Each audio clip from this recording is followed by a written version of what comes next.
Halo boys, selamat datang di AI News. Di sini kita akan bahas mengenai news mingguan. Langsung aja kita akan mulai.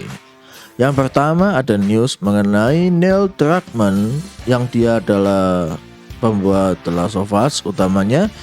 Di sini dia dilihatkan bahwa dia meninggalkan The Last of Us yang di HBO ya. Soalnya banyak yang gak suka dan dia hanya bilang ya itu fokus pada game. Oh my god. Jadi ya banyak fans kecewa. Yang seperti dulu aku sampaikan juga, The Last of Us itu kehilangan 50% audiensnya. Padahal ya memang ya plus minus ya. Game juga masalah, banyak yang gak suka. Habis itu adaptasi juga masalah, banyak yang gak suka. Maunya apa gitu. Cuman setelah aku nonton ya hasilnya lumayan biasa aja sih. Nggak bagus, nggak jelek, tapi oke lah buat fans maupun mungkin calon fans teman-teman. Jadi gimana guys pendapat kalian mengenai ini? Apakah kalian setuju? Dan kalau kalian nggak setuju, kalian sudah nonton nggak sih mengenai filmnya? Selanjutnya ada news mengenai Mind's Eye ya. Di sini bosnya atau pemimpinnya ngeklaim ya bahwa kegagalannya itu disebabkan oleh sabotase. Jadi segala sesuatu yang mungkin ngebug, habis itu sesuatu yang sampah-sampah di gamenya itu bukan salah yang ngedevelop ya, tapi katanya itu ya memang ada yang sabotase aja. Ya ini kalau aku lihat itu adalah bentuk ketidakdewasaan atau kedenialan bos akan sesuatu ya, disebabkan hasilnya nggak disukai, nggak sukses. Ya nggak bisa dong untuk tidak mengadmit bahwa oke, saya yang salah, saya akan buat game yang selanjutnya lebih bagus. Nggak menyalahkan ada yang sabotase dong. Jadi gimana guys pendapat kalian? Betulkah Mind's Eye ini disabotase atau memang ya gamenya sampah aja sih? Lalu ada news mengenai Tales of Shire ya. Sebetulnya aku nggak begitu tahu ini gamenya apa dan gamenya bagaimana, tetapi muncul aja ada news mengenai game ini yang dikonfirmasi menggunakan jasa Sweet Baby Inc ya.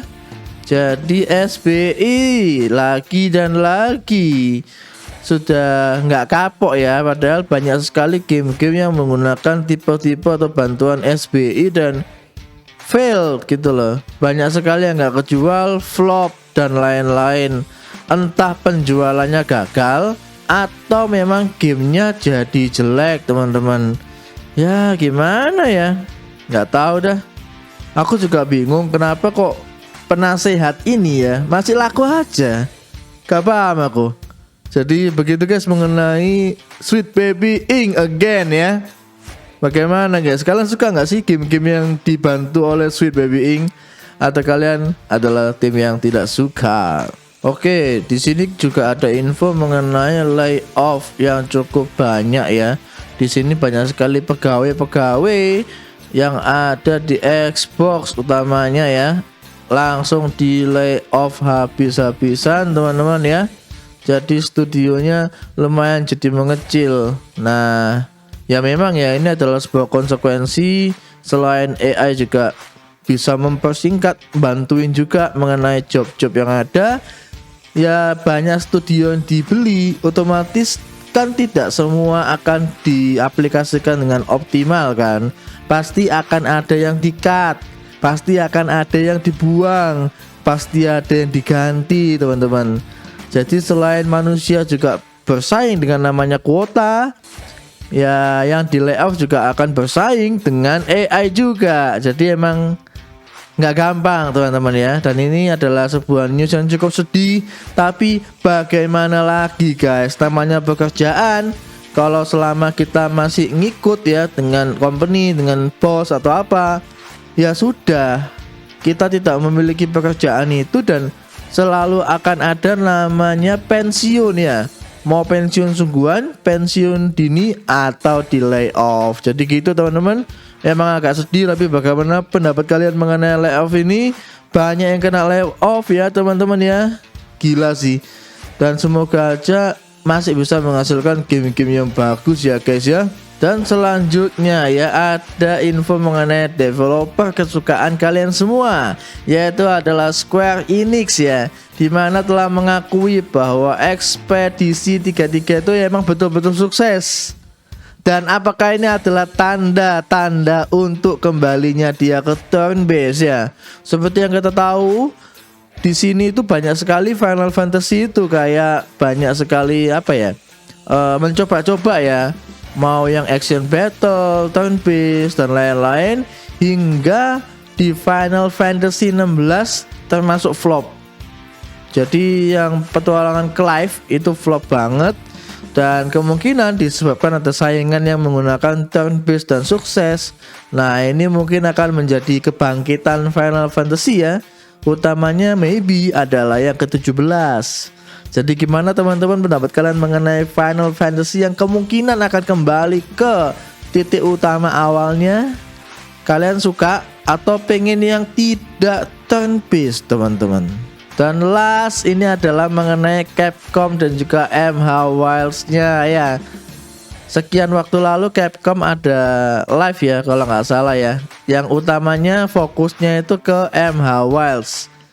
Seperti yang kita tahu, MH Wilds-nya itu banyak sekali masalah, entah tampilan hingga segala sesuatu yang berhubungan dengan gamenya, ngebug lah, nggak enak dimainin lah, intinya begitu teman-teman. Dan usaha Capcom adalah untuk ngebetulin itu, tetapi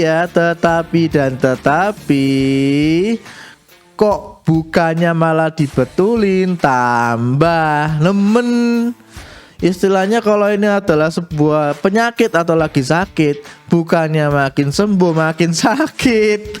Jadi kalau aku nonton juga sudah yang coba ya, belum ada pembenahan yang menuju ke positif, lebih ke situlah. Bahkan makin negatif teman-teman. Jadi gimana guys, kalian juga main gak MH Wilds? Atau kayak aku nggak main? Soalnya aku tahu gamenya emang sampah dan jelek. Nunggu nanti bagus, nunggu nanti ada paket-paketan ya, MH Wilds edisi apa gitu. Mungkin aku akan beli yang satu paket gitu sih teman-teman. Oke teman-teman, jadi itu adalah mengenai AI News minggu ini. Memang cukup sedikit infonya, tetapi tidak apa-apa. Kita fokus kepada developernya yang ada dan kisah-kisah mengenai senang dan juga sedihnya ya guys ya. So, makasih banget yang sudah nonton. Jangan lupa untuk di like, di subscribe. Kita ketemu lagi di next mengenai video news yang lain. God bless you dan bye-bye.